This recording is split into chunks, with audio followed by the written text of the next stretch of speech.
Plataforma Profética recebe hoje duas visitas ilustres aqui, queridos amigos, colegas avivalistas, e que nós vamos ter um bate-papo histórico, atual, tendência, vamos falar sobre avivamento, vamos falar um pouco sobre igreja.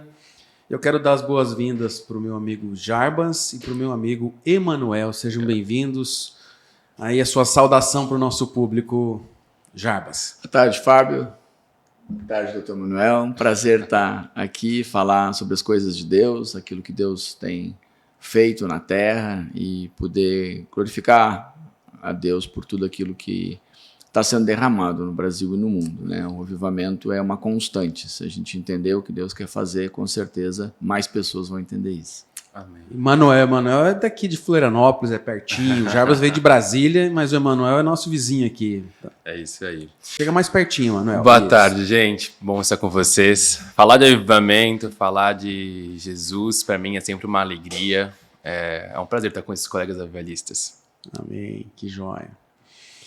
E esse primeiro encontro nosso aqui, Jarbas e Emanuel, nós vamos falar com um público que às vezes não conhece os termos que para nós estamos habituados.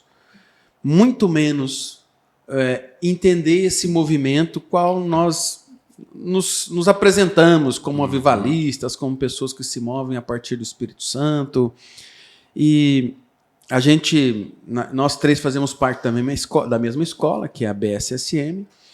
Mas o Jarbas aqui, né, Manuel, é a nossa enciclopédia viva, por isso que a gente fez questão da tua vinda aqui, Jarbas. Então eu quero primeiro te honrar, Jarbas, pela sua trajetória. O Jarbas recebeu um prêmio na escola, que é o prêmio Chris e Cat Valentin, que é um Legacy, né? O destaque, o legado do Chris e da Cat Valentin. Quero que você fale um pouco também sobre isso e as suas boas-vindas. E, Jarbas, conta primeiro, assim, quem é o Jarbas? Um pouquinho, mas seja...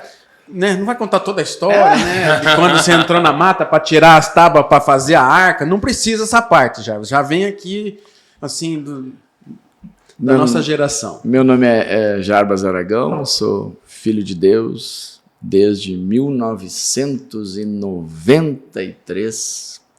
Eu cresci num lar católico espírita brasileiro, tinha experiências sobrenaturais que eu não entendia, não sabia que tinha um nome para aquilo, e como a base da minha família era, digamos assim, envolvida com outras coisas, a gente procurou explicações durante um tempo, né?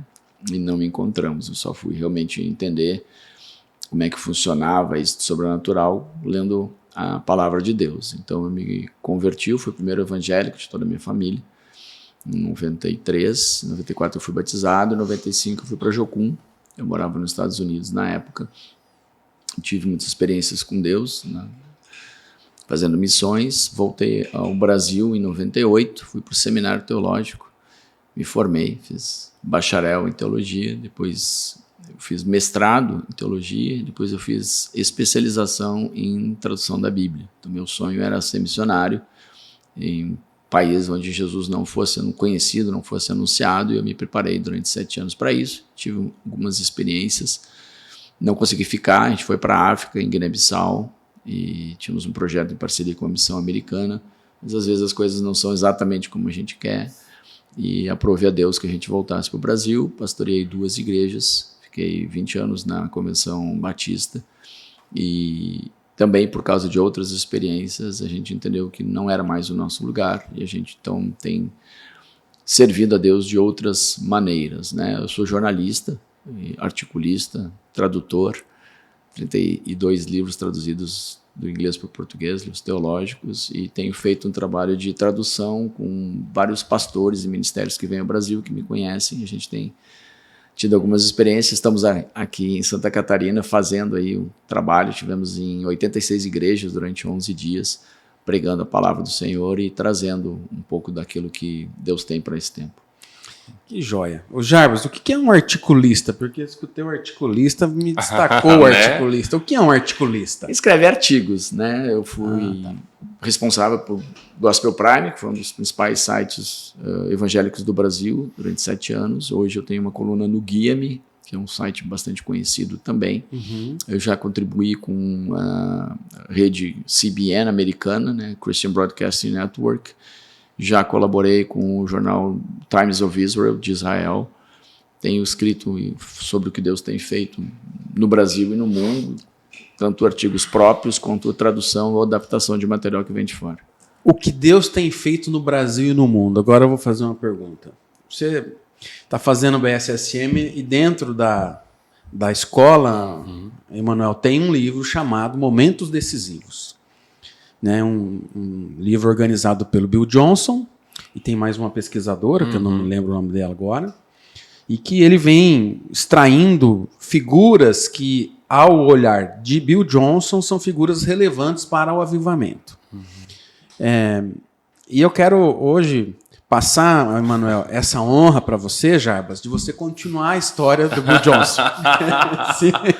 Simplesmente. Quem sou eu? Muito bom. E eu vou fazer o seguinte, eu vou colocar aqui na tela o meu resumo. Que Tá joia. quando a gente faz, eu fiz o resumo do meu resumo. Olha que aluno exemplar. Eu li o livro. Todos nós lemos. E aí eu preparei um resumo assim, muito compacto, apenas Joia. um levantamento cronológico com alguns nomes, talvez falte nomes, talvez continue nomes. Por quê? Você usou uma frase, o que Deus está fazendo no Brasil e no mundo, o que Deus está fazendo na igreja, o que Deus está fazendo na terra. Sim. Nós podemos partir de que ali em Atos houve um movimento de Deus que inaugura um novo tempo, que é o Pentecostes. Sim. Sem entrar muito na história, Pentecostes, aí agora, segundo Bill Johnson, a gente vem direto para John Wesley, um avivalista que fundou o metodismo. Então, olha, 1703 a 1791. Eu achei que isso que nós estamos fazendo em 2025 era meio tipo assim, novo. Mas eu tô achando que não é tão novo assim, né? Já disse que não tem nada de novo debaixo do sol. Mano. Não, tá, beleza. Então, John Wesley, né, influenciado pelos morávios, vem um avivamento. Então, pessoal, para vocês entenderem um pouquinho dessa trajetória, quando a gente fala, eu vou perguntar para o Jarbas e para o Emanuel, como que eles veem um avivamento contemporâneo, que nós estamos vivendo agora. Mas Charles Finney, nos Estados Unidos, segundo o grande avivamento, né, amor líquido, a frase do Charles Finney, então, 1875, né, Moody, como é que pronuncia? Moody. Dwight Moody. Dwight L. Moody. Né, impacto em multidões, batismo com o Espírito Santo, um novo nível de unção. Então, olha, nós estamos em 1844, né, a Maria Woodworth, como é? Ether, é assim? Sim. Fogo líquido. Né? Aí vem, essa daí é a inspiradora da Aimee McPherson, é isso? McPherson. Fundador da Quadrangular. Tá. Então, William J. Seymour, que é o movimento da Rua Azusa, que é muito conhecido, que originou a Assembleia de Deus. Sim. Entre outros. Tá? Então, para vocês conhecerem que esse movimento histórico do avivamento não é uma coisa que o Jarbas inventou e veio contar para nós aqui junto com o Emanuel e que o Fábio está dando espaço. Tá? Né? Como é que pronuncia? Carrie Judd Montgomery. É esse aí. Pioneira na cura divina, fundou salas de cura. Fizemos sala de cura lá em Cuiabá esses dias, foi um sucesso. Amém. Tá? Sala de cura online. Por isso você tem que participar dos eventos da plataforma profética. Né? Vamos lá. 1947, na Inglaterra, o apóstolo da fé. Presença tão forte que pessoas eram convertidas sem ele pregar. Amém. Olha que loucura. Sem pregar. O Finney tem histórias parecidas. John Lake, já estamos em 1935, tá? Missão na África, milhares de curas, fundou Healing Rooms nos Estados Unidos, também salas de cura, né? Evan Roberts, País de Gales, o avivamento do País de Gales, o apóstolo Luiz Hermínio tem citado muito o avivamento do País de Gales, teve no País de Gales agora recentemente, tá? 100 mil conversões, impacto social, né? Além disso, Aimee McPherson fundou o Evangelho Quadrangular, Igreja muito conhecida no Brasil, que talvez precise rever alguns pontos e voltar para a historinha da IME. Tá? Essa é a minha posição pessoal e assumo o risco disso. Né? Kathryn Kuhlman, Cruzadas de Cura Impactante, Presença Manifesta. Aí vem a TV e o rádio, olha que legal. 1907, 1976, anos do nascimento desse que vos fala. Né? Então, ano que vem eu vou fazer 50. Transferência de unção. Aí, ó, já pulamos pro Randy Clark. Que péssima tradução, tá? Hã? Transferência de unção não é o termo correto. Então, mas você não tá com a palavra ainda. Então, aí, que eu escrevi isso no meu resumo e vou melhorar, então. É que você não tem culpa que a tradução no Brasil se consolidou, não é perfeita. Impartição é um pouquinho diferente. Eu acho que esse é um ponto importante. A gente pode voltar nesse assunto Você vai continuar a história, meu amigo. Você vai voltar nesses caras e falar assim, ó, o Randy Clark tá errado aqui, o Bill Jones tá errado, o Bill Jones tá errado aqui, é você que vai aqui, você é a autoridade aqui, junto com o teu delegado aí, guardião, Emanuel. A Heidi Baker também, que tá lá em Moçambique, já é a turminha nossa aqui da Bethel, né? E Bill Johnson, e eu não falo do Chris Vallotton ali, porque o livro, né, eu incluí o Bill Johnson ali no final, porque esse é o resumo do livro. Okay. Então isso vai trazendo um contexto de que há uma história que Deus está escrevendo através de pessoas na Terra. E uma intervenção do Espírito Santo pós o livro de Atos, que é o Pentecostes. Segundo nosso nobre, querido e amado Jarbas Aragão. Como você continua essa história? O que você destaca dessa história? Como que você explica para as pessoas? Lembrando, nós temos aqui cristão, pessoas que são da igreja tradicional, pessoas que são da igreja avivada, pentecostais, espíritas, pessoas que não professam a fé em Jesus, que entendem que Jesus é uma energia, enfim. Eu gostaria que você contasse a história. Toda vez que você usar um termo em inglês, por favor, traduza para o português. Tá? Não esqueça disso. Você está falando com... Nós mal estamos conseguindo dominar o português aqui. Então, por favor, Jarbas, como que você destaca isso daí? O que você acrescentaria? Volta um pouquinho para eu terminar meu parênteses, faz favor. Teu parênteses é sobre quem? Randy Clark. Tá. Eu tive a grata oportunidade, né? Graças a Deus eu consegui conhecer o ministério do Randy Clark no Brasil, e eu trabalhei em 4 cruzadas com ele, e essa é a minha opinião, né? Tudo que eu vou falar aqui, como você disse, isso é da minha responsabilidade. Claro. A gente sabe que a internet hoje em dia nem sempre as coisas são completamente compreendidas. Quando você faz uma transferência, você passa o que você tem para outro. Você fazer um Pix. Pix é uma transferência eletrônica. Então, estou te devendo R$10, eu te mando R$10. Quantos reais eu fiquei? 0. Você ficou com meus 10. Então, estou te passando o que eu tenho. Diminui, né? O termo bíblico de impartição não é divisão, é multiplicação. Então, eu não... Né, como tradutor, eu não me sinto muito confortável, e esse é um termo bastante usado no nosso meio. Impartição. Isso, impartição. Impartir, isso. Quando você prega, você está impartindo sobre pessoas, Fábio. Você está dividindo com as pessoas ou você está multiplicando com as pessoas? Você não está deixando de ter o que você tem. Eu tive algumas experiências já na minha vida, né, já que nós estamos num podcast que vai falar sobre o sobrenatural, que eu posso te dizer que Deus já me deu, né, a oportunidade de ver no Espírito algumas coisas. Eu já tive, por exemplo, na Escola de Profetas em 2024, a oportunidade de entender o que estava acontecendo no momento da impartição. Eu via emanando das pessoas aquilo que eles queriam que a gente recebesse. Eles não encostaram a mão em ninguém.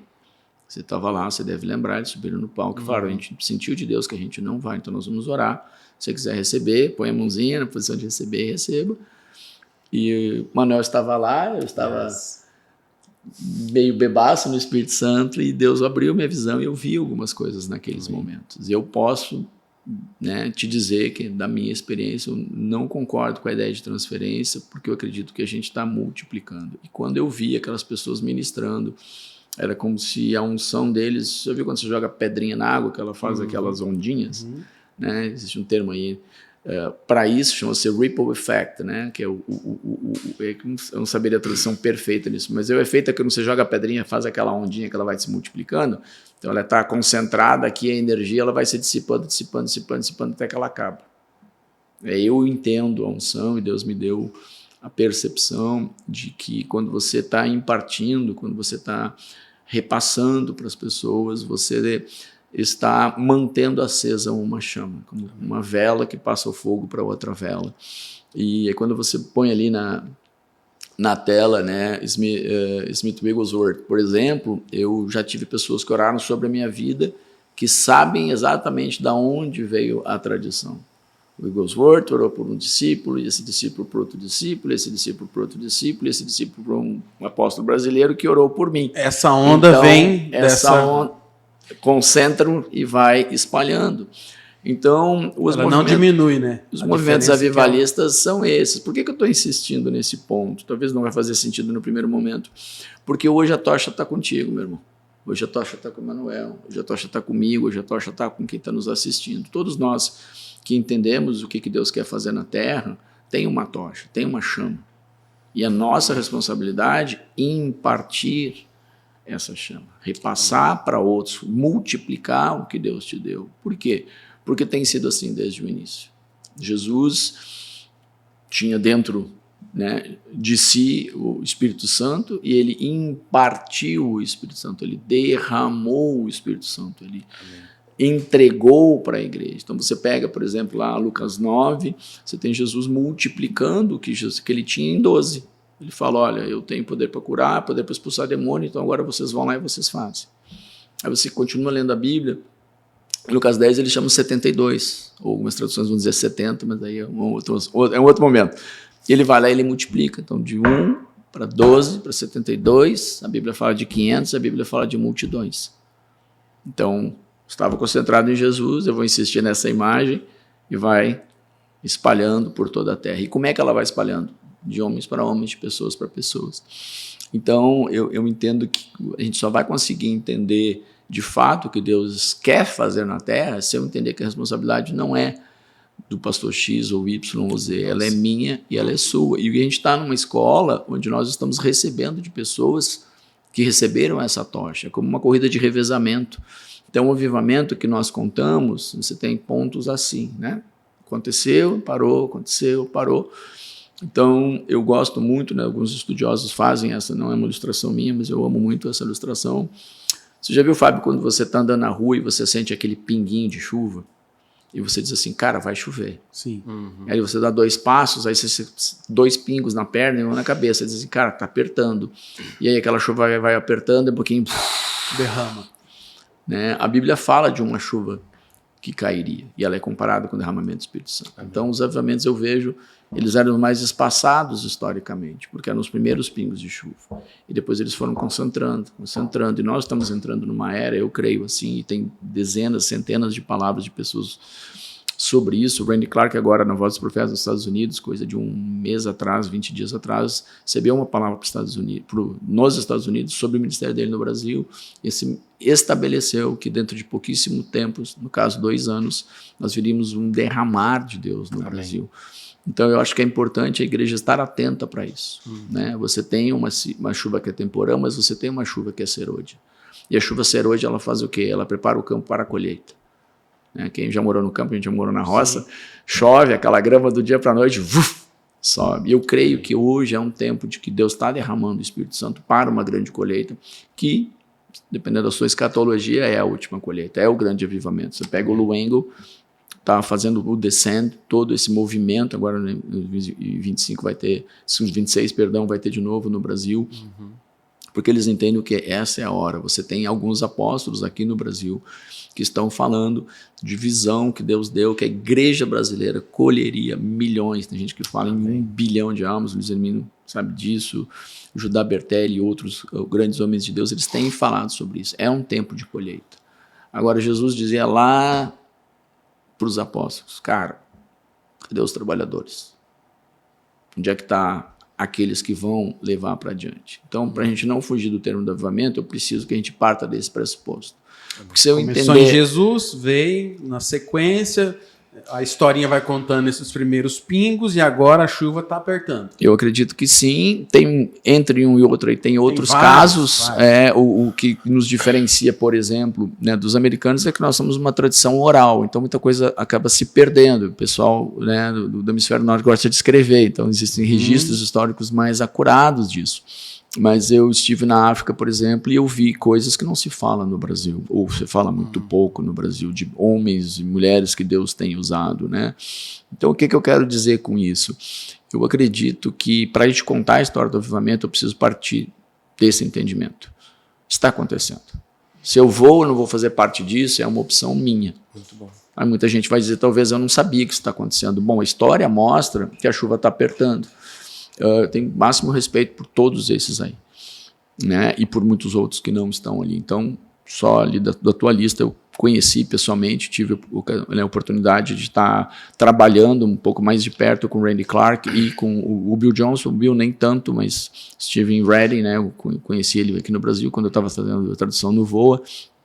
Depois estive com ele rapidamente ali em Reading, o Chris um pouco mais. Mas eu tenho um pouco de temor que às vezes a gente terceiriza uma responsabilidade. Eu acabei de vir de uma cruzada com missionários avivalistas americanos e às vezes, talvez eu não seja um comentário muito positivo, mas às vezes eu via que os brasileiros não queriam oração minha e oração dos que estavam comigo. O Manuel estava conosco em igrejas, ele deve ter percebido muito isso. Então, esse avivamento que é contado, Pode concluir. Eu quero criar uma ponte para o Emanuel falar, fazer uma primeira consideração e voltar para você. Mas esse avivamento que é contado... Esse avivamento que é contado, ele não é um avivamento importado. Não é importado. Não é um avivamento que pertence ao hemisfério norte, porque tudo que você mostrou aqui é hemisfério norte. E não está nada de errado com isso. Mas assim, onde está... Esse é o livro do Bill Johnson, né? Que vive no hemisfério norte. Se o Manuel fosse escrever, ele ia falar do Jarbas, do Fábio, do pastor Conrad, da Gizar. Ele ia falar desses caras. Manuel, nós vimos conversando aqui, são gerações distintas, né? Eu já estou mais na geração do Jarbas do que na tua geração. Você se apresenta, fala um oi aí. Como que você vê sobre essa ótica da juventude? Estou te colocando na galera da juventude, hein? Estou sendo generoso contigo, tá? Então, como é que você vê esse movimento? Como que você nasceu? Para a gente voltar para o Jarbas, ele contar para a gente, contextualizar para aquela pessoa que está chegando e entender que ela faz parte da tribo também. Amém. Bom, sou Emanuel, tenho 29 anos. Nasci no berço cristão, nasci numa família cristã, então eu conheci o mundo igreja desde sempre. E esse é o maior desafio, né? Manter, crescer e ser da igreja continuamente. Então, eu vivi Você nunca foi do mundão? A gente conhece, né? A gente conhece, né? Não tem como ser 100%. A gente acaba desviando muitas vezes. Mas sempre tive algo comigo, que Jesus estava comigo. Então, nunca consegui fazer nada além do básico ali. Falei, não, Jesus está aqui no barco. Ele nunca sai do barco, quando já colocamos ele dentro. Então, eu nasci num berço cristão, eu vivi a era do evangelismo, a era do Espírito Santo, só que ao mesmo tempo uma era de muita mudança dentro da igreja. A religiosidade era muito forte, era pecado, tudo era pecado ver um filme da Disney, era pecado a propaganda da Helmas, era pecado tomar Coca-Cola. A gente viu essa era, né? Então a gente vê uma era de muita mudança, a chegada da Igreja Preta. E aí eu sempre digo, qual foram os fundamentos? Né? O avivamento sempre foi apaixonado pelo Espírito Santo, mas nunca foi ensinado na minha era sobre o Espírito Santo. A cura, o manifestar, a palavra de conhecimento e profético eu tenho escutado aos últimos anos, mas a minha era não conhece. Expulsar demônios, que é a década de 70 e 90, viu muito isso, né? Mas então eu vejo que dentro de mim eu tive uma fome, uma sede pelo Espírito Santo, e aí eu pude conhecer sobre o que é o avivamento verdadeiramente. Que bom, Manuel. Isso aí. Tá vendo? Então essa galera da parede preta tem jeito ainda. Tem, então, o Manuel tem idade pra ser seu filho. Você tem um filho de 30 anos. Tem idade pra ser meu filho não, porque eu sou mais novo. Não, mas eu tô novinho, vai. Então, voltando aqui. Então, talvez para nós, algumas dessas questões, elas estão mais fáceis. Você falou ali de uma denominação que foi fundada por uma dessas pessoas, né? Então, nós temos essa denominação no Brasil. Mas eu queria concentrar um pouquinho mais ali nas pessoas que eu convivi e conheço e como eu contaria a história se eu fosse fazer o registro, né? O que você tem em 1994? Imagina, eu converti em 92, eu estava nos Estados Unidos. Então, né, hoje em dia com o YouTube, com a internet, as pessoas esquecem que antigamente não existia nada disso. Então, tudo que a gente sabia é porque saiu na revista, saiu no jornal, ou você via na televisão. Né? Ou, para quem gosta de rádio, como eu, escutava no rádio. E eu quero fazer esse ponto aqui, porque eu acho que ele é importante. Em 1992, eu me converti, existia um grande clima de um arrebatamento iminente. Cálculos, livros, programas de rádio, se falava muito sobre arrebatamento vindouro, no finalzinho ali dos anos 80, começou, na década de 90, durante muitos anos se falou nisso. Então se dizia o quê? Jesus está voltando, a gente precisa fazer missões. Vamos para a rua, vamos evangelizar, vamos alcançar os povos não alcançados. E existia essa expectativa de que a qualquer momento acontece o arrebatamento. 92 não aconteceu, como a gente sabe, estamos aqui até hoje. 93 as pessoas estavam sem entender, isso não quer dizer que todas as igrejas acreditaram, eu disse que havia, né, pessoas falando sobre isso. E aí começou a se dizer o quê? São falsos profetas. Anunciou uma data, falou uma coisa que não aconteceu, esses caras não valem nada. E aí, de muitas maneiras, se descredenciou, se desacreditou no quando a pessoa falava que era profeta.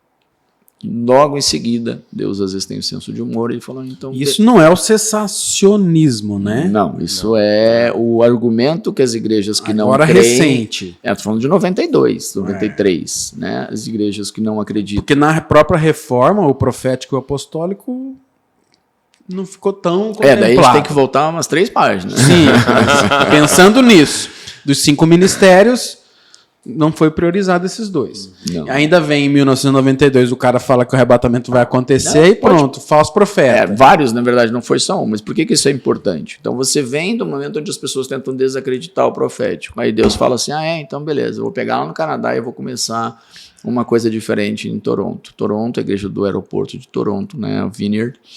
Eu estava lá, eu vi tudo isso acontecer, né? Sou o testemunho ocular da história. Um dia você está assistindo televisão e um programa, não sei, similar talvez ao Globo Repórter do Brasil, o que está acontecendo no Canadá. E aí, resumidamente, você tinha homens de Deus, né? O pastor John e Carol Arnott, lá, que eram os responsáveis pela igreja, junto com John Wimber, e eles trazem um pregador itinerante, que era o Randy Clark, e o Randy Clark começa a fazer cultos e as coisas simplesmente começam a acontecer. E o Randy Clark não era famosão, né? Não, ele era E ele era um Fábio da vida, assim, pregava com muita unção, mas não tinha um reconhecimento mundial. Que tá vindo então. Viu o que do Randy Clark? E aí ele começa a orar e as coisas começam a acontecer, as pessoas começam a ser curadas, os milagres, as pessoas começam a cair no espírito, as pessoas acabam entendendo que a presença de Deus ela é muito mais real. Ele começa a falar, por exemplo, né, de coisas que a igreja não fala no dia a dia, por exemplo, como anjos de cura.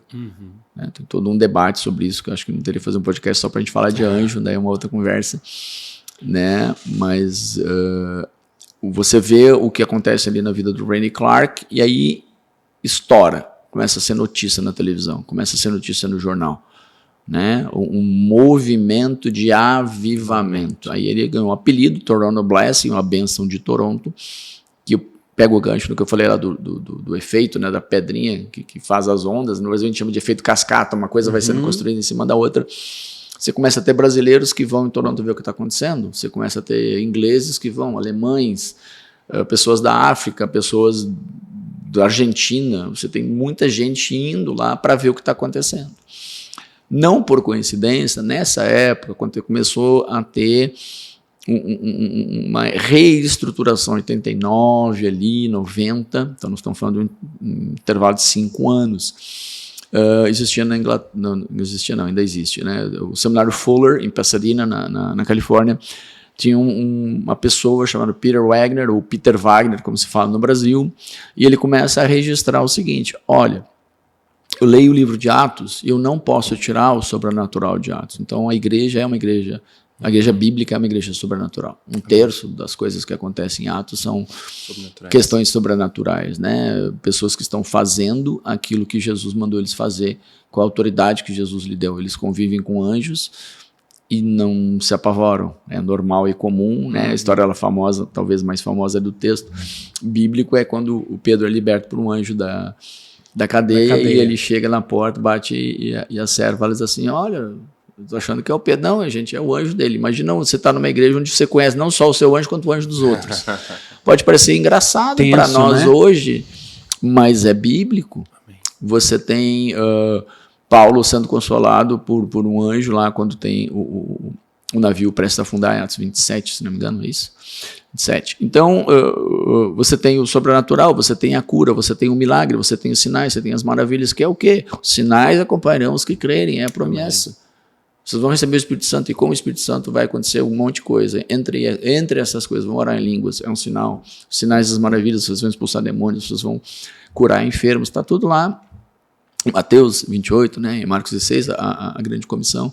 Em Atos 8, então, vem a confirmação. E aí a gente chega por N motivos e diz o seguinte, não, isso aqui não vale mais, os apóstolos já morreram todos, o Espírito Santo resolveu ficar só observando o que está acontecendo na Terra, ele não está agindo, e a gente começa a dar espaço muito para o que o diabo está fazendo na Terra. Então é mais fácil identificar o que os espíritos caídos, anjos caídos, espíritos malignos estão fazendo, isso é muito comum, cultural no Brasil, e ignorar às vezes o que Deus quer, o que Deus pode fazer. Então mesmo em igrejas que não acreditam nos dons do Espírito, eles não têm problema em acreditar com uma pessoa endemoniada. Por quê? Por que o demônio não tirou férias e o Espírito Santo tirou férias, se a gente for pensar não tem teologicamente? Santo, mas tem o demônio, né? E aí, de novo, que fique claro, eu vim desse meio, eu tive formação, eu tive aula de seminário onde as pessoas me diziam que o Espírito Santo era uma coisa diferente do que a Bíblia diz que ele é. Então, eu estou falando por experiência própria, é a minha experiência, certo? Muito bem, então você tem esse movimento de avivamento, para nós não perder o fio da meada, e aí brasileiros vão para lá, e aí eles começam a dizer o seguinte, vão levar para o Brasil. Não levar esse negócio para o Brasil, o cara da Indonésia vai levar para a Indonésia, o cara do Camboja vai querer levar para o Camboja, o francês vai querer levar para a França, isso é normal. E aí você começa a ver efeitos dessa impartição de passar e pessoas que voltam e têm seus ministérios transformados.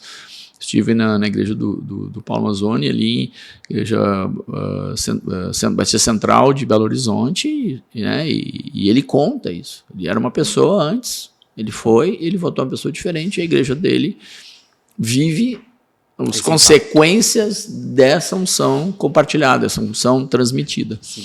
Né? Tem outros, mas esse é um caso muito emblemático, porque o Randy Clark conta isso num dos livros dele. A gente teve no evento lá em Maringá, né, Milagres, na igreja CIA, Karina Tudela, que é nossa colega de BSSM, o pastor Gerson também vivem esse mesmo fenômeno lá em Maringá. Pronto.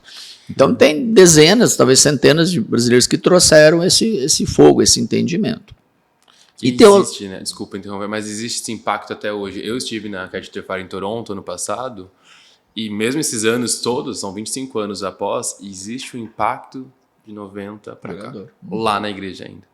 Então isso é muito fundamental, que não foi algo passageiro.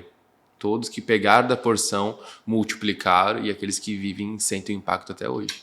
Então, o que você tem é 94, Deus pegando ali a igreja de Toronto. 96, mais ou menos, começa um outro movimento muito parecido. Ele viveu a história. Ele é a história. Em 94 eu estava comemorando o Tetra. Não era nem nascido. Tá bom. O que eu estava fazendo em 94? Eu estava na rua pulando Tetra.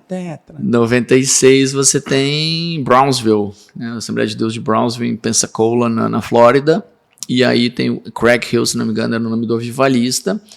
E a gente comentava antes, né, no bastidor, eu peguei meu carro, eu morava no norte, eu desci, fui para o sul e disse, eu preciso ver o que Deus está fazendo lá. Então você considera esse fenômeno o segundo momento depois? Eu considero esse efeito. Sequência está acontecendo aqui, está pipocando em outros lugares, mas está mais registrado o que acontece, né, insisto nisso, no Hemisfério Norte, não quer dizer que não esteja acontecendo, talvez nós precisaríamos fazer uma longa pesquisa para saber o que estava acontecendo no Brasil. Mas o que eu vi ali? Um avivamento numa outra igreja vivendo uma outra realidade. E aí, por isso que eu estou tocando nesse assunto, é a figura do avivalista. A igreja de Toronto era uma antes de Deus aprover a Deus fazer alguma coisa na vida do Randy Clark. Então ele faz um avivamento baseado na convicção e no ministério de um homem. Em Pensacola, baseado na fé e na convicção de um homem. Todos os nomes que você leu são movimentos de avivamento baseado em pessoas. E a gente às vezes tem uma linha meio fina entre dizer, aqui está um grande homem e uma mulher de Deus, e aqui está um homem e uma mulher rendido a Deus. Porque todos eles têm histórias muito complicadas. Alguns deles eu estudei e até já traduzi livros a respeito deles, como Wesley. A vida deles não era fácil. E essa idolatria. O brasileiro tem muito costume de idolatrar a pessoa e às vezes acaba querendo, né, isolar de que a pessoa não tem defeitos, que ela não peca, que ela é isso, que ela é aquilo. E a história dos avivalistas é a história de pessoas que vieram se superando e com a ajuda do Espírito Santo, né? Então você tem esses movimentos e ao mesmo tempo você tem o Peter Wagner trazendo o que é chamado de novo o movimento apostólico, né? Do Apostolic Movement, da teologia. E aí você tem ele insistindo, existem os 5 ministérios. A igreja bíblica ela é fundamentada, ou deveria ser, em 5 ministérios. Então, o Espírito Santo é para hoje, porque Deus é o mesmo ontem, hoje e sempre. Os milagres são para hoje, porque Ele é o mesmo ontem, hoje e sempre. A batalha espiritual é para hoje, porque ela sempre existiu. Você tem, né, batalha contra os poderes da terra e contra os poderes do ar. Esses dias eu estava num evento, mano, eu vou contar aqui pro pessoal, e eu entrei num enrosco lá no evento e sentou uma teóloga para falar comigo e me colocou no canto lá e eu peguei o WhatsApp, Jarbas, mandei uma pergunta pro Jarbas aqui. Falei, viu, então, quer dizer, a partir daquele momento, o Jarbas se tornou meu mentor. Eu estou aqui só observando, que eu admiro é meu mentor, cara. Então eu admiro. É meu mentor aqui. Ô Jarbas, então, entre o avivamento, assim, como é que você começa a falar tal da reforma? Eu faço Centro Teológico Mevan aqui, pastor Matheus Lapa, e ele falou o seguinte, ele tem uma frase dele lá, que diz assim, que o avivamento, é claro que aconteceu pontualmente em lugares com tempo, por exemplo, o de Toronto tem a história, mas não está o fato, depois veio numa universidade americana. Asbury, 2022. 22. Então, estamos falando de 3 anos atrás. Exato. 2 anos e meio. Já vamos voltar na história. Mas ele coloca, assim, que ele faz quase que um convite ao raciocínio. Seria o avivamento ou seria uma reforma? Uma reforma que o próprio Deus está fazendo na sua igreja, trazendo ela para uma versão mais de presença. Como que você considera isso? Vamos lá. Historicamente, né, uma reforma apostólica e profética. O conceito de reforma que a gente tem é qual? Né? De 1517 ali, o seu Martinho Lutero, ele olha para a Bíblia, ele olha para a igreja e diz assim, igreja, você não está fazendo o que a Bíblia diz. Você está vendendo a bênção. 2025, se eu ligar a televisão, protesto. Se eu ligar a televisão, se eu ligar o YouTube, eu vejo gente vendendo a benção. Não tem tanta diferença em alguns aspectos. Eu vi uma igreja centralizada em pessoas com estruturas onde você não penetrava facilmente. Me parece bem familiar com o que a gente vê em muitos as igrejas familiares locais, também, os centros de poder, né? Locais famosos no Brasil. Né? Você vê um crédito sendo dado para a palavra de determinados líderes, enquanto que o leigo não fazia nada. Não está muito diferente por aí. Então, se a grande comissão era para todos, ela continua sendo para todos, porque ela não mudou. Então, a reforma de Martinho Lutero, a reforma protestante, ela dizia o quê? A igreja estrutura não é igual à igreja bíblica. Então, falar de reforma é mudar as coisas de lugar. Né? Então, é trocar não só trocar a roupagem, né? Trocar um entendimento. Né? Eu não estou aqui para falar mal de denominação, de igreja, de estrutura, então que fique bem claro isso, mas o quê? Quanto mais rígida for a estrutura, mais lenta ela vai se mover. Né? Esse é um princípio da física. Então, eu não consigo perceber que se a gente continuar fazendo sempre as mesmas coisas, vão ter resultados diferentes.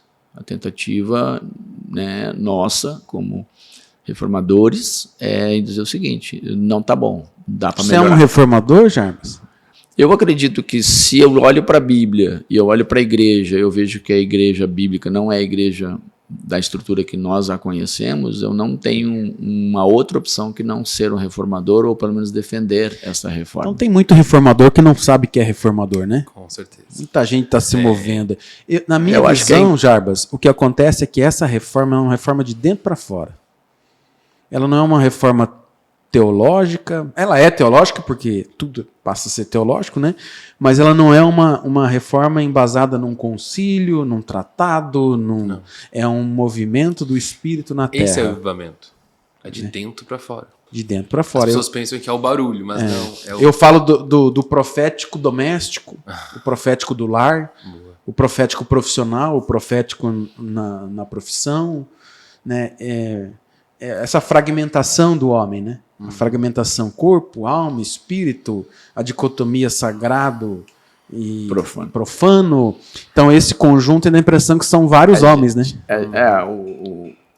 Vamos lá, a gente falou que tudo é teológico. O que acontece? Quando você sistematiza a teologia, e você está falando com um cara que já traduziu teologia sistemática para o Brasil, tem mestrado em teologia, então alguma coisinha do assunto eu já estudei. Por isso você está aqui, Jarbas, é para pegar e ensinar para mim e para o Emanuel aqui para todo mundo. Você vai ver que, por vezes, não é criticar a teologia, é só uma consideração sobre a sistematização da teologia.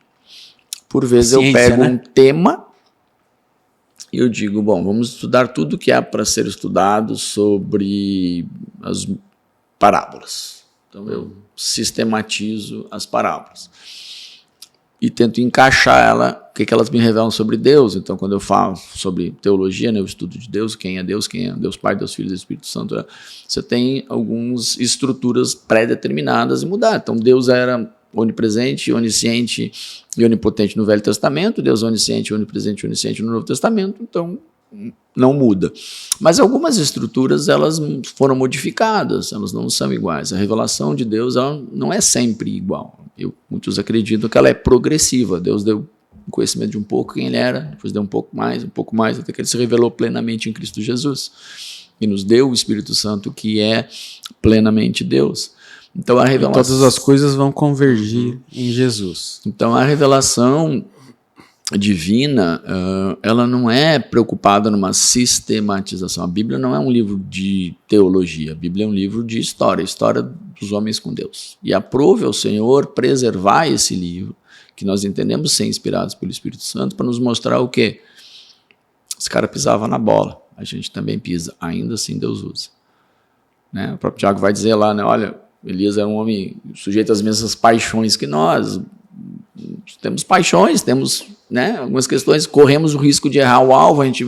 Muito fácil criticar o povo de Israel no deserto, eles são incrédulos, eles estão incrédulos. Vai lá, né? Mas no fundo, muitas das nossas atitudes, elas são espelho disso. Vamos falar de fé, eu olho para Abraão, vamos falar de louvor, eu olho para Davi.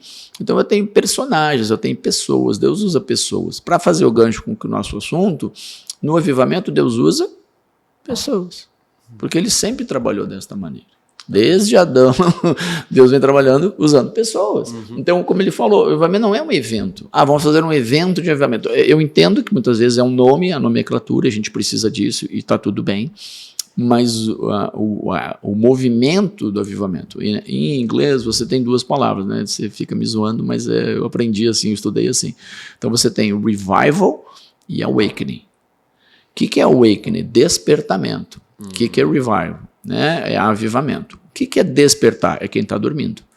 E o que é avivar? É alguém que está morto. Avivar é trazer vida. Sim. Então, se eu estou trazendo vida para algo que está morto, eu tenho um diagnóstico um pouco complexo sobre o estado atual da igreja. E esse movimento apostólico, do qual nós somos aí filhos ou netos já quase, ele dizia o quê? Cara, o estado normal da igreja não deveria ser esse. Não pode existir um evangelho pleno, o full gospel, né? Um evangelho pleno sem o sobrenatural. Aí as pessoas na época iam, por exemplo, para a Coreia do Sul.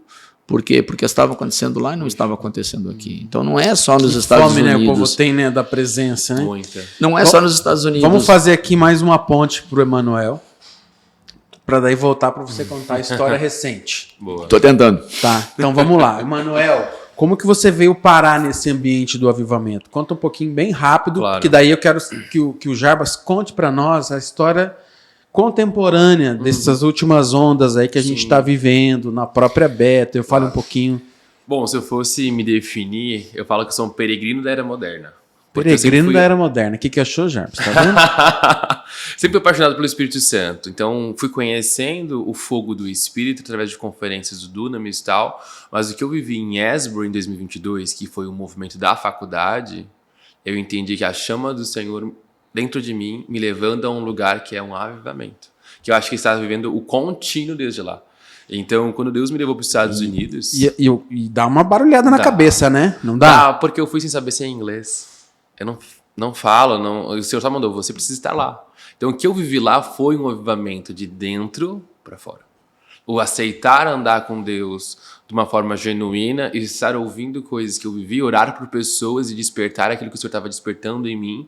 E ali eu entendi que era o avivamento de verdade, onde as pessoas não ministravam, como os muitos avivamentistas, e eram tocadas pelo Espírito Santo, apenas pela presença. Então eu digo que... a presença manifesta mesmo. A presença manifesta de Deus. A presença presente. A presença presente. Então eu pude ver com os meus olhos pessoas sendo curadas, libertas, tendo experiências com o Espírito Santo, sem ninguém falar nada. Apenas a presença. Então, quando eu olhava para os relatos bíblicos de avivamento, tanto os bíblicos quanto a era passada, a gente começa a ver um avivamento contínuo. E eu tinha fome de avivamento pelo Brasil. E eu busco esse avivamento pelo Brasil. Então, eu fui para lá, assim como teve a era de Toronto, eu falo assim, Senhor, faz na minha nação o que o Senhor está fazendo lá. Jarbas. Cascato, Emanuel vai para Asbury, pega o fogo e traz para Santa Catarina. E como que você define agora esses últimos movimentos? Você chegou, já está chegando nos anos 2000. Como é que chega no Bill Johnson, no Chris Vallotton? Como é que eles mesmos contam, né? Eles souberam o que estava acontecendo lá em 94, pegam um avião e vão até Toronto. Recebem uma impartição, voltam e dizem, olha, a gente recebeu algo e a gente quer dividir com vocês. É a história que o Chris conta nos púlpitos, nos livros. Eles começam a orar para as pessoas começam a cair e começam a ter movimentos que até então eles não tinham. Então, você não consegue desassociar as manifestações sobrenaturais do crescimento da igreja ou da consolidação da igreja. Porque, como foi falado aqui, a presença atrai. O que era Asbury? Era um culto numa capela. Foi genuíno. E o culto não acabou. Ninguém queria ir embora. Por quê? Porque estavam na presença de Deus. O que foi Toronto? O que foi Pensacola e outros movimentos talvez menos conhecidos? A presença veio, ela tomou o lugar e você está na presença e você não quer ir embora. Então, quando você começa a entender isso, você vai ver que todos nós somos resultado, né, de tudo que aconteceu. Então, o Chris e o Bill, eles andam com o Randy Clark até hoje, o Red Baker até hoje. Mas o que aconteceu? Eles estavam multiplicando aquilo que eles receberam. Eles receberam a chama, eu insisto nisso, e eles estão passando para frente. Eles começaram a viver na igreja dele coisas que eles não viviam, eles saem da igreja pequena, eles ainda estavam em Weaverville, que era uma congregação. Daí quando eles vão, até nós assim que eles contam Deus, a história, né? Isso, quando eles vão para Bethel em Reading, que era a igreja mãe, eles trazem para lá essa visão. E foi uma visão conflitante, isso aí está registrado nos livros dele. Né? Então, com o máximo respeito que a gente tem pela história deles, eles são fruto, resultado daquilo que o Randy Clark estava fazendo. E aí eles trazem isso para uma vida de igreja. Então não é um momento, um evento. E aí entra numa cultura. E hoje em dia se chama de cultura. Dos céus na terra. Que é o ponto, né? Cultura do céu na terra, cultura profética. E como é que se conecta com o Brasil? Se você fosse contar o avivamento no Brasil, como que você resume, pastor Jarbas? A gente ainda não entendeu, né, na minha percepção, como é que Deus faz avivamento. O brasileiro não entendeu, né? Não, vamos pegar o Wesley. Vamos pegar o Wesley, talvez seja um dos casos mais sintomáticos. Qual era a consequência natural do avivamento? Para Charles Finney, história conta, tem biografia de Finney que eu já li, biografia de Moody que eu já li. Esses caras chegavam e o ambiente era mudado, né, a percepção das pessoas que estavam acontecendo era mudada. Tem a história do Finney entrando numa fábrica, ele entra, ele passa do lado de uma mulher, ela começa a chorar e começa a pedir perdão. Tem a história do avivamento do País de Gales, as pessoas corriam para a igreja e diziam assim, cara, eu sou um alcoólatra, eu quero parar de beber, quebrou os bares tudo da cidade. existia um chamado à santidade que necessariamente vai te levar ao quê? A um arrependimento. Então, um movimento histórico, até onde eu conheço, pode ser que tenha muitas coisas que eu não vi ainda, mas até onde eu já li, o avivamento ele pressupõe que ele vai ser acompanhado de o quê? De um arrependimento da igreja e uma transformação da sociedade. Então, enquanto não houver transformação da sociedade, ele não teria, assim, historicamente, o carimbo de avivamento. A gente pode ter momentos de avivamento. Pode avivar a noiva, pode trazer vida ao que estava adormecido ou morto, tranquilo, mas você precisa gerar um resultado maior. Para então, fora da igreja, né? Eu acho que isso tem sido pregado, que é o que tem hoje sido realmente exposto a igreja atual. Nós não somos a igreja das quatro paredes. A gente está levando para fora. Então eu vejo o começar a respingar do avivamento que está saindo daqui de dentro. Não é mais sobre nós, é sobre lá fora. Sobre orar, sobre manifestar, sobre profetizar para aqueles que não conhecem. Eu trago muito isso na minha vida. A gente tem que ser a igreja fora da igreja, não mais dentro da igreja. Então, ser igreja é o quê? É um lugar onde eu vou para aprender a ser uma boa pessoa? É um lugar que eu vou para ter um momento ali de interação social? É um lugar que eu vou para aprender mais coisas e encher a minha cabeça de informação? O que é ser igreja, Fábio? Eu acho que se a gente entender o que a Bíblia nos diz que é ser igreja, eu vou entender que não é problema eu ter um apóstolo, eu ter um evangelista, eu ter um pastor, eu ter os 5 ministérios. A gente acaba reduzindo a igreja a uma estrutura. E ser igreja não é isso. Eu acabei de vir agora como eu falei, de estar ali junto com a equipe, né? A gente foi para mais de 80 igrejas em 11 dias, foram 86 igrejas, se não estou enganado. A gente estava orando pelas pessoas dentro da igreja, a gente estava vendo curas dentro da igreja, a gente tem mais de 5.000 curas registradas, mas eu também fui para dentro de um hospital. Muita gente critica, né? Vocês têm dom de cura, por que vocês não vão para dentro do hospital? Eu fui, tem foto lá no Hospital Regional de São José, nós ficamos no estacionamento, porque a estrutura, a instituição entendia que a gente não poderia entrar e fazer culto lá dentro, ou orar, ou o que seja, e a lei tá ok, né? A lei diz que é isso mesmo e está tudo certo, a gente ficou no estacionamento. A gente orou por pessoas que têm problema de visão, e a gente viu essas pessoas dizer que estavam vendo melhor. Não deu 100%, não vou exagerar porque não precisa, mas ela dizia que 80% melhor. Ela tinha glaucoma no olho, o olho estava criando aquela dificuldade. A gente orou por uma pessoa que tinha dores crônicas no joelho, que ia se consultar, o cara saiu de lá andando. A gente orou por pessoas que estavam, um rapaz lá com dificuldade emocional muito grande, depressão, angústias, enfim, que a gente sabe, né, psicossomática, e aí a gente orou por ele e ele parou de sentir dor exatamente naquele momento. Então, o que a gente viu ali foi Deus mostrando para aquelas pessoas que ele é um Deus que age. Então, a gente ficou ensinando igrejas como orar por cura, e como evangelizar. Por quê? Porque eu preciso pensar que ser igreja é da porta para fora. Os grandes avivamentos geraram mudanças sociais. Você tem uma diminuição do consumo de álcool, por exemplo, você tem uma diminuição da prostituição, por exemplo, você tem um entendimento diferente sobre como a vida deveria ser vivida, né, Manuel? A maneira com que você percebe um avivamento histórico, talvez, né, daqui a uns anos a gente vai poder olhar para trás para o Brasil e ver outras coisas. Vou dar um exemplo da igreja que você frequenta. A igreja que você frequenta tem um impacto na cidade.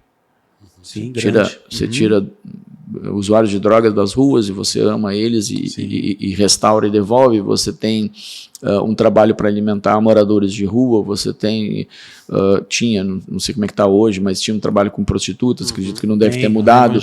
Então pronto. Não só de evangelismo, mas assim, de oferecer condição para ela sair. Sim. Então você muda, né? Pronto. Então você muda a vida. Você muda a estrutura. Eu não vou na prefeitura para pedir que a prefeitura me dê um milheiro de tijolo ou 2 caminhões de brita. Eu vou na prefeitura dizer o seguinte, cara, qual é a necessidade? A necessidade é essa. Então eu vou dizer por mim, Fábio. Eu acredito que a gente perdeu um pouco isso. Eu pastoreava numa cidade do interior do Paraná, não vou falar aqui para não causar problema, e eu desenvolvi junto com o Conselho de Pastores da cidade, a gente desenvolveu uma palestra, a gente ia nas escolas, tipo o ProERD, só que por uma faixa etária um pouco maior. E a gente ia falar para as pessoas sobre a importância dos cuidados do corpo, da alma e do espírito. E eu fiquei alguns meses, não foi sozinho, com outros pastores, a gente ia nas escolas falar para aqueles jovens a importância que eles tinham de se cuidar. E tudo isso era baseado no quê? Não use drogas, não use álcool, não abuse de substâncias, não tenha uma vida toda promíscua. E o que aconteceu? A gente viu portas sendo abertas. Eu recebi posteriormente o convite do prefeito da cidade para fazer um trabalho junto a pessoas que estavam naquela condição, no sentido de prevenir. Então, eu estava oferecendo para além do igreja-templo, mas ser igreja no sentido de gerar algum tipo de transformação na cidade. Eu ia toda semana pregar na cadeia pública, eu ia nos homens, a minha esposa e nas mulheres.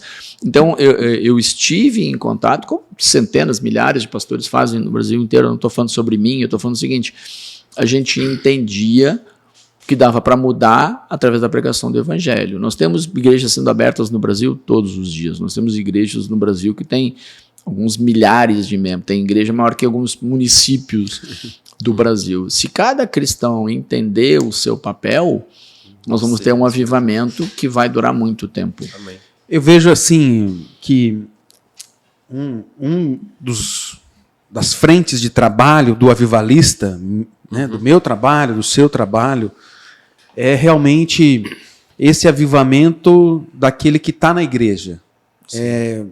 Porque a identidade ainda está muito distante, a identidade de filho, caminha muito como órfão.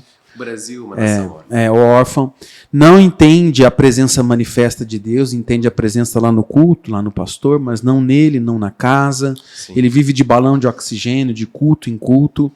E eu vejo que as pessoas que a gente tem se conectado e influenciado têm vivido esse avivamento genuíno que é dentro da casa, que são casamentos melhorados, relação com o filho melhorado, a clareza dos papéis fundamentais, né?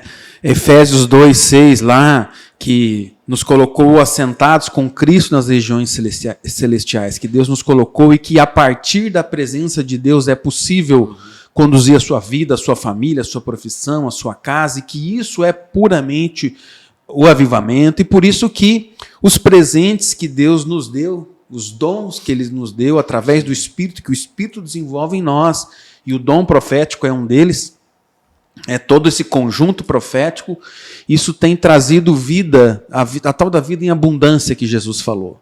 E vida, abundância e prosperidade não está associada a dinheiro em banco, a conta, está associada a ter uma vida de paz, de suficiência, de contentamento, uma vida onde o Espírito de Deus habita junto com aquela casa. E isso daí é um movimento que nos faz pertencentes ao reino. Porque viver o reino e viver a partir do reino é um desafio. E nesse contexto, eu tenho deixado o Jarbas falar, porque ele contou pra gente uma história, né, Manuel? Ele é a história. Ele é a história. Estão te pegando no seu pé, Jarbas. Mas assim, honrando você, Jarbas. Quais seriam os fundamentos que você levanta como importantes para que a gente viva a partir da presença de Deus? O que a gente pode deixar assim como um recado direto para a pessoa que está chegando para esse movimento profético e apostólico, né? Como que lidar com esses dons? Tem muita gente que fala que os estranhos se reúnem, né? Por que os estranhos se reúnem? Porque começa a captar uma linguagem do céu, um já tem uma visão, o outro já tem um sonho, o outro já tem um discernimento, e enfim, o Espírito de Deus vai movendo e nós vamos profetizar na vida das pessoas que estão aí nos assistindo. Mas quais seriam assim, os principais fundamentos para a gente já indo para a reta final da nossa conversa? Tá, Jorge. Só para concluir, então, o que a gente viu ali? Então, de 94 para 2025, nós estamos vendo a história acontecer ainda. Você tem a consequência do que o Peter Wagner, com a Cindy Jacobs, com James Goll, começou a tentar resgatar o papel do profeta. E você vê o apostolado, o movimento apostólico sendo retomado, porque assim, vamos lá, como eu estudei um pouquinho de teologia, a gente entende que nomenclatura faz diferença. Sim. Ok. Você que tem muitos anos de igreja, qual versículo fala sobre missionários? Não encontrei, né? Não tem. Missionário. Vou te ungir missionário. Eu fui ordenado missionário, eu conheço centenas de missionários. Biblicamente, missionário não existe, existe apóstolo. Só que a gente trocou o nome. Por quê? Porque evangelista, né? Não. Seria evangelista? Evangelista o missionário não é evangelista? Não. Vamos por partes. O missionário é aquele que sai do seu lugar para fazer a obra em algum outro lugar, correto? Sim. Pronto. A apostolós, no grego, era o quê? Era associado por um movimento onde o representante do imperador entrava no navio e levava a cultura. Levava o império. Onde ele chegava, ele era o embaixador. Cultura é uma palavra nova, mas naquele tempo ele era um representante. Então, a Bíblia fala que eu sou embaixador de Cristo, correto? Sim. Então, pronto. Então, se eu sou um embaixador, aonde eu chego, eu trago o reino. Pegar o navio, se deslocar, ele remete ao quê? Atravessar fronteiras. Paulo é o apóstolo dos gentios, porque ele sai de Israel, dos judeus, e vai apostolar. Ele vai para Corinto, ele vai para... É um missionário, então? Você que está chamando de missionário. A Bíblia não chama ele de missionário. Então não dá para chamar de missionário, mas dá para chamar de apóstolo. Eu fiz mestrado com especialização em missiologia. A palavra missio, no latim, é de missão. Ele é um termo católico, ele não é um termo bíblico. Tem a ver com a companhia de Jesus. Você está complicando a coisa para nós aqui, Jarbas. Explica mais, então. Aí teria que fazer um podcast 2. Mas então, o apóstolo... O missionário, que nós reconhecemos como missionário, como alguém que sai do seu lugar para levar o evangelho para um outro lugar e estabelecer ali o reino, é um apóstolo, segundo o conceito bíblico. O evangelista, ele tem geralmente associação a um local. Um exemplo, você está aqui... discipulador? Você está aqui em Santa Catarina e você sai na rua e você fica falando de Jesus para essas pessoas, as pessoas se convertem e eventualmente vão integrar uma determinada igreja. Você fez um trabalho de evangelização, evangelion, né? Boas novas, anuncia as boas novas de Jesus nesse contexto. Eu tive a experiência de pegar um avião e ir para os Estados Unidos para falar de Jesus lá. E acredite, tem muita gente precisando ouvir. Eu tive a experiência de ir para Guiné-Bissau, na África, e levar o evangelho para pessoas que em alguns lugares ninguém sabia de Jesus e não tem a Bíblia. Eu fui em Cuiabá esses dias, fizemos um evento lá, tipo assim, não atravessou o oceano, dá para considerar o quê? Evangelista, apóstolo, o conceito bíblico, missionário, avivalista ou um alegre que foi lá? Você pode ser alegre, você pode ser... Eu acho que o termo que você quer usar indifere aqui, eu estou falando sobre função ministerial. Sim. Porque o que acontece? Ministério, a palavra, a origem da palavra ministério grega, ela é serviço. Então você pode dizer assim, eu sou um ministro do evangelho, estou servindo o evangelho, está tudo bem. Eu não estou aqui para discutir semântica, eu só estou dizendo o seguinte, é muito fácil para nós dizer, acabou os apóstolos, então a gente cria os missionários. E é uma questão teológica, é uma questão de compreensão. Se eu entender que o movimento apostólico não terminou, eu tenho, por exemplo, tribos indígenas que falam línguas que não têm a Bíblia na sua própria a língua materna, dialeto, né? Dialeto é preconceito, mas tudo bem. São línguas, são completamente diferentes, não são variações. Dialeto ele tem a ver com variação, não é uma variação do português, ele tem a sua própria língua que existia antes do português chegar no Brasil. Eu fui para Guiné-Bissau, a gente trabalhou com povos que têm línguas que não existe a Bíblia naquela língua. Eu fui lá para trabalhar com isso, para analisar a língua e ver como é que a gente conseguia, são línguas ágrafas, não escritas, a gente ia trabalhar para eles conseguirem escrever a sua própria língua, porque eles foram colonizados, alfabetizados em português, mas mal falavam português, falavam a sua língua, né? Dentro de casa. Está cheio de apóstolos fazendo a obra, chegando em lugares onde não se conhecia Jesus e agora se conhece. Então, o movimento apostólico ele nunca deixou de existir. O que acontece é que a gente trocou o nome. Tá? Então, para a gente não sair longe. O profeta, ele nunca deixou de existir, a gente que trocou o nome. Por quê? Porque eu aprendi no seminário que o pastor é um profeta. Porque ele está trazendo a revelação de Deus para quem não tem a revelação. Mas isso é um contrassenso. O seminário era chamado de escola de profetas, o seminário que eu estudei. Isso é uma escola de profetas. Tá, mas o que fazia o profeta no Antigo e no Novo Testamento?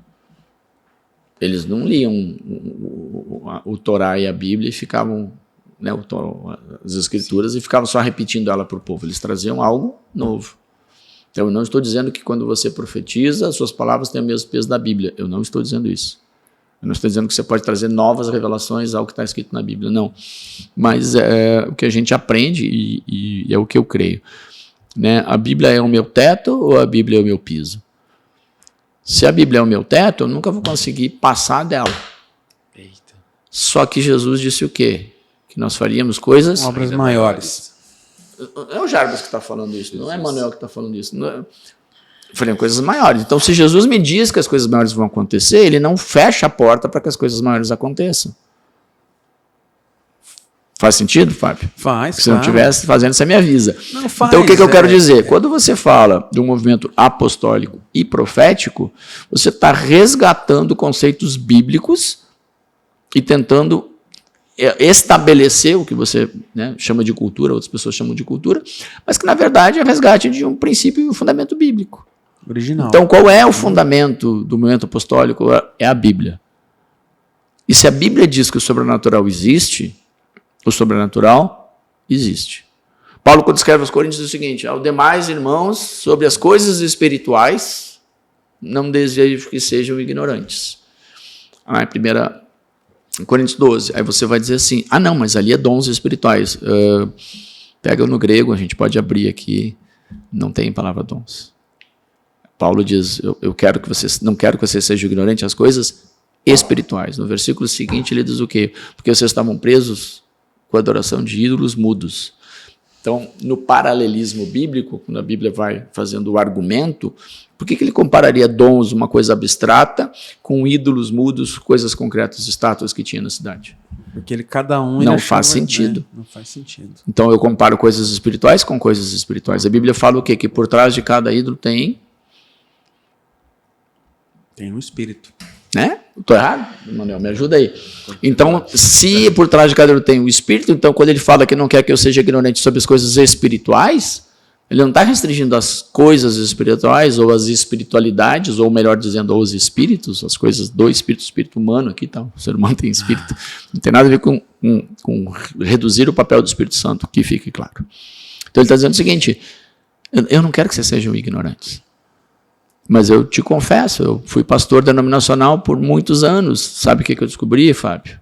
Que eu era ignorante. Eu não sabia. Ignorante não quer dizer nenhuma outra coisa do que desconhecer. Quando eu comecei a conhecer, que você começou a conhecer, igual muita gente aqui, aí o bagulho essa conversa, começa a ver sentido nas viagens que ele pensa que ele tem, que é coisa da cabeça dele, mas que é o próprio Deus falando com ele. Que fundamentos você sugere? Primeiro e principal fundamento, você precisa ser salvo em Cristo Jesus. O fundamento só tem um, é Jesus Cristo. Sim. Existe o sobrenatural que não é fundamentado em Jesus. Então, para eu ter um sobrenatural bíblico, eu preciso fundamentar ele. Correto? Sim. Se você pegar, voltando para os dons aqui, 1 Coríntios 12, 13 e 14, você começa a falar dos dons, termina a falar dos dons. No meio, dá um parênteses, dá um intervalo, ele fala só sobre o amor. O que Paulo está me dizendo? Se eu não fizer as coisas espirituais baseadas no amor, tem toda aquela lista de coisas, né? Nada vai fazer sentido. Eu vou ser um sino que faz barulho. Então, o outro fundamento que eu vejo e eu considero importante é o quê? É o amor. Eu não vim evangelizar em Santa Catarina porque eu queria tirar férias, nem na praia eu consegui ir, né? A gente não teve dia para ir na praia e o tempo não está convidativo. Eu vim porque eu entendi que o amor de Deus me constrange a tal ponto que eu não posso guardar ele só para mim, eu preciso que as outras pessoas conheçam. Então eu vim falar do amor de Cristo. Então, quando eu profetizo, quando eu vou evangelizar, quando eu levo uma palavra de cura, quando eu levo uma palavra de consolo, eu faço isso baseado no amor. Então, salvação, o amor, a palavra de Deus. Toda a escritura, ela é útil. A Bíblia fala, e divinamente inspirada. Mas para quê? Para eu edificar, para eu consolar e para eu encorajar ou exortar. Tá bom? Então, esse tem que ser um fundamento. Eu não faço as coisas para eu aparecer, para eu me amostrar, como dizia minha mãe. Né? Eu não faço as coisas para eu crescer, para eu ser mais importante do que os outros. Eu faço por quê? Porque eu aprendo na palavra que aquilo que Deus me dá tem que servir para os outros. Então, o fundamento, a partir da palavra de Deus, é o quê? Conhecer a palavra, mas entender que esse conhecimento da palavra vai me levar a ter um conhecimento de Deus. E esse conhecimento de Deus vai me fazer necessariamente levar esse conhecimento para outras pessoas. Então, eu preciso ter um novo nascimento, eu preciso ser fundamentado no amor, eu preciso conhecer a palavra de Deus, e aí vem o que talvez seja o mais difícil para as pessoas entender. Eu preciso ter um relacionamento vivo com Jesus Cristo, através do seu Espírito Santo. Então, se eu não reduzo o tamanho do Espírito Santo, se eu pego o pacote completo, junto com essa relação, vem as manifestações do Espírito Santo. Amém. Os dons é parte, mas ele não é o todo. Que parece que são coisas assim para algumas pessoas, conforme a tradição aí da igreja atual, e que não é uma verdade bíblica, né? Que foi derramado sobre toda criatura, que Jesus morreu e ressuscitou por todos, que todos têm essa chama de Deus dentro de si, e que ao ter esse contato com Jesus, isso vem à tona, o Espírito começa a falar, começa a instruir, começa a direcionar, e é isso que eu tenho falado sobre o profético doméstico. Eu uso esse termo para que ele seja apenas uma linguagem que a pessoa entenda que é com ela mesmo, que é ótimo que ela vá à igreja, sim, ela tem que honrar os seus líderes e pastores, mas ela tem que entender que o próprio Jesus habita dentro dela. Amém. Que o próprio Jesus instrui, fala, consola, e que ela vai viver um tempo, e eu já quero profetizar isso, Amém. desse descortinar, dessas escamas dos olhos caírem. Dela ver a sua origem. Ver a origem. Seja alguém que começou há mais tempo no Evangelho, como Jarbas, que viveu toda essa história e que tem a humildade de chegar e falar assim, olha, eu era um ignorante, eu desconhecia isso e passei a me mover pelo Espírito, pela presença manifesta de Deus, ou um jovem como Emanuel, que já é dessa nova geração, que já nasce na experiência, que agora está saindo, né, só uma experiência para uma vida com Deus. Então, o intuito de hoje aqui era demonstrar desse imenso amor de Deus e desse movimento que o Senhor tem feito nas vidas, na minha vida, na sua vida, nos brasileiros que foram para os Estados Unidos, nos brasileiros que estão em diversos países, e que agora chegou. O Brasil tem uma palavra sobre ser um celeiro de apóstolos, né? Missionários, apóstolos, que vai evangelizar o mundo. E Deus falou comigo, qual igreja que nós vamos multiplicar? Essa igreja que parece que não é com ele, ou a igreja viva do Deus vivo, do Deus presente, do Emanuel? Amém. A melhor resposta que eu posso dar para qualquer pessoa que eventualmente não concorda ou não entende o que a gente está falando é o quê? Eu não consigo ler a Bíblia desassociada do sobrenatural. Não dá. Teria N coisas que dá para falar sobre crítica textual, estudei tudo isso, não enche barriga. O que vai fazer a diferença é eu entender o seguinte: o autor da Bíblia está junto comigo quando eu a leio. Então, se eu leio e eu creio, e ali diz que os sinais seguirão aos que creem, eu preciso entender de que eu não tenho que correr atrás dos sinais, são os sinais que teriam que correr atrás de mim. Se a Bíblia diz que no nome de Jesus eu vou curar, não tem a ver comigo, tem a ver no nome de quem que eu estou, porque eu tenho trabalho apostólico, eu represento o reino de Deus aonde eu chego. Se a Bíblia diz que eu, no nome de Jesus, vou expulsar demônios, ele está dizendo o quê? Eu estou te dando autoridade, porque a grande comissão começa, né? Todo mundo começa com id, mas né, o texto lá no versículo 17 vai dizer o quê? Toda autoridade me é dada no céu e na terra. Portanto, então é quando eu te peço, né, para fazer algo, e é isso que estou convosco, todos os dias está com os passados dizendo. Eu te peço para fazer algo, mas eu não te dou as ferramentas, se tornam meio impensável. Como nós tivemos uma experiência incrível no Encontro Profético Manjedoura, lá em Cuiabá, que nós montamos um time de ministração online, basicamente com leigos. mas leigos que entenderam sua posição de filho, entenderam que são guiados pelo Espírito Santo, que o Espírito Santo fala com eles e que fizeram atendimentos a outras pessoas, às vezes até num tempo de igreja mais do que ele mesmo. Sim. E que o Senhor se fez presente e entregou pérolas ali, joias, consolou, edificou, encorajou, né? Então, é por isso que essa mensagem da plataforma profética é entender sobre a democracia do reino, a verdadeira, o derramar de Deus, a presença, né? Todos são filhos do Pai, o Senhor se move diferente na sua vida, talvez na vida do Emanuel vai se mover mais em poder, outro vai se mover mais em milagre, maravilha, outro vai ser mais nesse cunho evangelístico, mas assim, entender que é conosco, né? É Deus conosco e é com quem está assistindo. Né? E a gente fez esse exercício aqui de resgatar um pouco da história para entender que não é uma pessoa isoladamente esse movimento. Essa conversa é maior do que nós.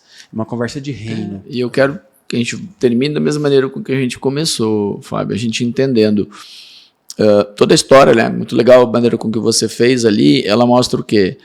Um vai gerando o outro, um vai gerando o outro, um vai gerando o outro. Então, se nós pegar os últimos aí 30, 40 anos, tem muita gente falando sobre o apostólico, muita gente falando sobre o profético, alguns são mais conhecidos, você tem livros do Randy Clark disponíveis no Brasil, você tem livros do Bill Johnson disponíveis no Brasil, mas quando você diz presente, a gente olhar, né, o natural e o normal é pensar o quê? Eles não vão estar aqui para sempre. A esposa do Bill, infelizmente, já faleceu. Talvez daqui a 10 anos ele não esteja mais aqui. Daqui a 10 anos é a história do Fábio. Você pensou a mesma coisa que eu. É a história do Fábio, é a história do Emanuel, é a história de cada um que está nos assistindo. Se eu entender isso, eu não vou viver um cristianismo que olha só no retrovisor. Amém. Eu vou viver um cristianismo que olha... Eu vou ver um cristianismo que ele olha, né, pegando a analogia que você está dirigindo um carro, né, o que é maior quando você está dirigindo? Né? É o espelhinho retrovisor ou é o vidro que você tem na sua frente que vai te dar para-brisa, para-brisa, o vidro, né, o que vai te dar a visão para frente. Eu conheço muita gente que tem um cristianismo só no retrovisor, só o que foi para trás. Para trás que era bom, antigamente que era bom, com o meu avô que era bom, com o Wesley que era bom, com o do País de Gales que era bom, com a Azusa que era bom. Tá bom, isso tudo é muito bom, mas o que está à frente de mim? Se eu entender que a história bíblica ela continua, você não tem um ponto final no livro de Atos. Amém. Você tem uma pausa, Paulo explica um monte de coisa e ele solta a pausa em Apocalipse. E Apocalipse diz o quê? Que a igreja ela venceu. Por quê? Porque ela entendeu o seu papel. Amém. Como é que nós vamos fazer com que a igreja brasileira se aproxime mais com a igreja bíblica, a igreja de Apocalipse, a igreja de Atos? Duas coisas muito fáceis. Parando de limitar a Deus. Parando de tentar dizer o que Deus pode e Deus não pode fazer. Eu conheço pessoas que são muito boas no que elas fazem em cima de um púlpito, mas elas não ensinam o crente a conhecer o Senhor verdadeiramente. Buscando individualmente. Eu não posso depender dos outros para cuidar de mim. Eu tenho que cuidar do meu espírito. Eu tenho que me alimentar. Quando eu deixei de ser ignorante sobre certas coisas, eu comecei a viver coisas talvez inacreditáveis. Eu tive visitações de Deus, eu tive arrebatamentos, eu vi Jesus no meu quarto, eu tive visitação de anjo, eu estive em lugares que não estão na terra, como diz Paulo, não sei se no corpo, se fora do corpo. Eu orei por pessoas e Deus me mostrava o que estava acontecendo no presente daquela pessoa. Eu orei por pessoas que Deus mostrava o que estava no futuro daquela pessoa. Eu vou deixar uma palavra profética sobre a sua vida aqui, Jarbas, porque Deus já falou comigo a respeito disso. E você, pessoal de casa, vão ser testemunha disso. Nós estamos em dezembro de 25. O Jarbas está com 53 anos. Eu não sei até quando Deus vai permitir o Jarbas na Terra. Mas o Jarbas, ele vai ser para o Brasil... Ele vai ser para o Brasil o que o Lou Engle é. Amém. Meu Deus, o Jarbas. Terceira palavra de Lou Engle. O Jarbas, ele é o Lou Engle brasileiro. Então pesquisa quem é o Lou Engle, esse é o Jarbas. Ele tá enroscado ainda em algumas coisinhas assim, mais circunstanciais, como eu ter que trabalhar, escrever umas, né? mas isso vai passar. Então ele é. Amém. E o Jarbas, ele recebeu o prêmio lá da nossa escola, que é o Legacy, né? Com muita propriedade, né? Eu fui um dos indicados, viu? Amém. Tenho a honra de ter sido um dos indicados ao prêmio. Eu não sou da turma do Jarbas, né? Então eu não perdi pro Jarbas. Não estávamos concorrendo. Eu perdi para outra pessoa, tá? Eu não perdi nada, então a pessoa tá honrada, né? Glória a Deus. Mas assim, o Jarbas levou o prêmio. Foram 2 pessoas premiadas. A gente estava lá em 20 pessoas para 2 prêmios e eu era um dos 20. Então já estou feliz de estar lá no meio das cabeceiras. Mas, Emanuel, então fica essa palavra profética. Eu profetizo assim, que o Jarbas vai ser para o Brasil assim, esse homem disruptivo, esse homem que vai movimentar gerações, pessoas. A família dele é profética, Laura, os filhos, todos estão na BSSM.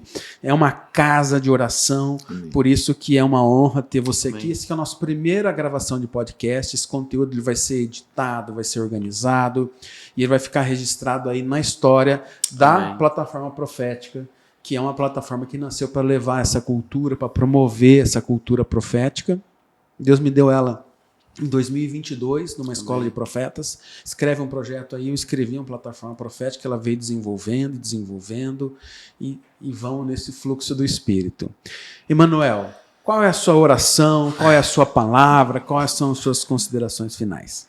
Creio que chegou o tempo de nós nos posicionarmos, né? Te deu de sermos pessoas que só vai enchendo de conhecimento, mas agora é hora de botar o Espírito Santo em parceria.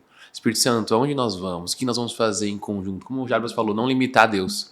Acho que chegou realmente o tempo de nós nos posicionarmos e falar, Deus, vamos lá ressuscitar o morto. Deus, vamos lá levar a palavra ao presidente. Vamos lá orar por alguém que precisa e ver os sinais e maravilhas. Amém. É sobre esse tempo. Meu irmão, a palavra é com você. Fábio, obrigado pelo convite, Manuel, obrigado pela parceria.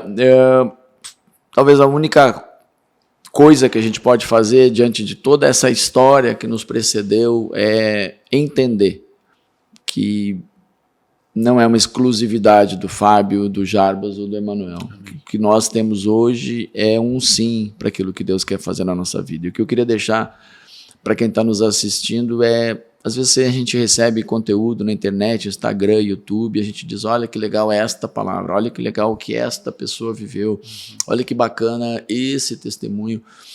E eu aprendi a dizer o seguinte, se Deus fez na vida dele, Deus pode fazer na minha. Se esse cara orou e alguém foi curado, Deus pode me usar. Se esse cara aqui teve uma experiência no terceiro céu, Deus pode me dar. Se esse cara aqui viu o anjo entregou para ele, eu posso viver.